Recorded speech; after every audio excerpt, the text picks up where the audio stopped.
Doctor স্পষ্টভাবে বলে দিলেন আমি নাকি প্রেগনেন্ট।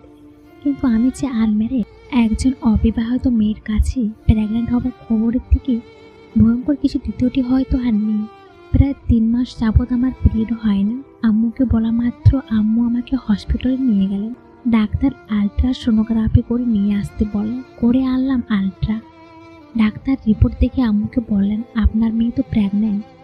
আম্মু আর আমি যেন আকাশ থেকে পড়লাম। বিয়ের পর এই নিউজটা শুনলে হয়তো আম্মু আর আমি আজ খুশিতে আত্মহারা হয়ে যেতাম। আম্মু নানু হবে, সেই খুশিতে হয়তো সারা এলাকায় তিনি মিষ্টি বিতরণ করতেন। কিন্তু আজ এই কি শুনছি আমরা, আমার যে এখনো বিয়ে হয়নি। তবে কি করে সম্ভব এটা?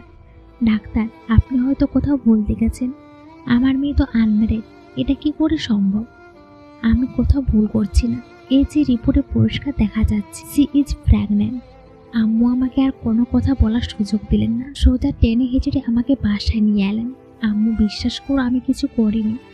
বিশ্বাস তোকে করবো? বল তুই কার পেটে নিয়ে ঘুরছিস, বল আমাকে মুখ পড়ি। ঠাস ঠাস 2টা চড় বসিয়ে দিল আম্মু আমার গালে। আমি কাঁদতে কাঁদতে আমার রুমে চলে গেলাম। আম্মু সেখানেও গিয়েও আমাকে মারা শুরু করলেন।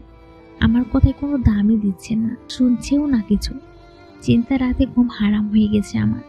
আমি তো এমন কিছু করিনি যে আমি প্রেগনেন্ট হব। ইয়ানকে ফোন দিলাম। ইয়ান আমার ভালোবাসার মানুষ, ওর সাথে প্রায় 2 বছরের সম্পর্ক। দুজন দুজনকে অন্ধের মতো ভালোবাসি। ও আমাকে আজ পর্যন্ত একটা লিপ কিস পর্যন্ত করেনি। সেখানে এইসব তো অসম্ভব।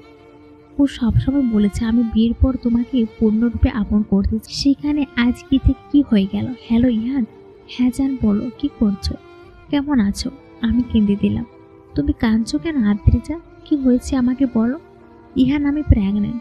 হা হা হা, ভালোই তো। তো ছেলের বাবা হচ্ছে নাকি মেয়ের বাবা? আমি ফান করছি না ইহান, আমি সত্যি সত্যি প্রেগনেন্ট। আর ইউ ক্রেজি, কি বলছো তুমি এগুলো? হ্যাঁ ইহান, তুমি ঠিকই শুনেছ, আমি প্রেগনেন্ট।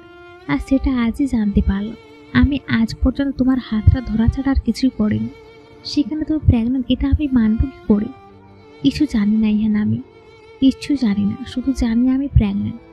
এই বলে আমি কাঁদতে লাগলাম। ইহানও কাঁদতে লাগলো। কে এই বাচ্চার বাবা আদ্রিজা? আমি জানি না ইহান, আমি কিছু জানি না। বিশ্বাস করো আমি এমন কিছু করিনি। তাহলে তুমি কি বলতে চাইছো আলোকিতভাবে বাচ্চারা তোমার পেটে এসেছে? ইহান প্লিজ, আম্মু আমাকে বিশ্বাস করছে না, সেখানে তুমিও আর কি। রাখছি আমি, ভালো থেকো। আমি ফোনটা কেটে দিলাম। ইহান আর দ্বিতীয়বার আমাকে ফোন দেয়নি। হয়তো কান্না জোরে দিয়েছে, হয়তো বুকটা ফেটে যাচ্ছে ওর। কিন্তু আমি তো ওর সাথে বিশ্বাসঘাতকতা করিনি ওর সাথে প্রতারণা। কিন্তু এই বাচ্চা কি করে এলো তাহলে আমার পেটে? ভাবতে ভাবতে হঠাৎ মনে হলো আমি যে কয়েক মাস আগে একটা অ্যাক্সিডেন্টে আমার স্মৃতিশক্তি হারিয়ে ফেলেছিলাম। তবে কি তখন কেউ আমাকে আমার দুর্বলতার সুযোগ নিয়ে